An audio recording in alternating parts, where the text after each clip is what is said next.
Hi అండి. బయట దొరికే మరమరాల మిక్చర్ ఇంట్లోనే ఈజీగా ఇలా ప్రిపేర్ చేసుకుందాం. రండి చూసేద్దాం. చిన్నగా కట్ చేసి పెట్టుకున్న ఆనియన్ పీసెస్, మామిడి అల్లం పీసెస్, కొత్తిమీర తురుము, tomato pieces, mango pieces and 1 lemon, half teaspoon మిరియాల పొడి,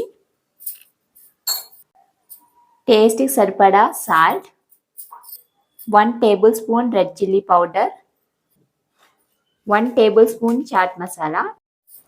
వీటిని మిక్స్ చేసుకుందాం. ముందుగా కట్ చేసి పెట్టుకున్న ఉల్లిపాయలు, మ్యాంగో పీసెస్, టొమాటో పీసెస్, మామిడి అల్లం ముక్కలు, ముందుగా వీటిని బాగా మిక్స్ చేసుకుందాం. నిమ్మరసం. ఇప్పుడు ఈ మిక్స్చర్లో మరమరాలు వేసుకుందాం. వీటిని కూడా బాగా మిక్స్ చేసుకుందాం. ఇష్టమైతే వేయించిన గుళ్ళు కూడా వేసుకోండి. లాస్ట్గా కొంచెం కొత్తిమీర కూడా వేసుకుని మిక్స్ చేసుకుందాం. బయట దొరికే ఈ మిక్చర్ని ఇంట్లోనే ఈజీగా హెల్తీగా ఇలా ప్రిపేర్ చేసేసుకోండి.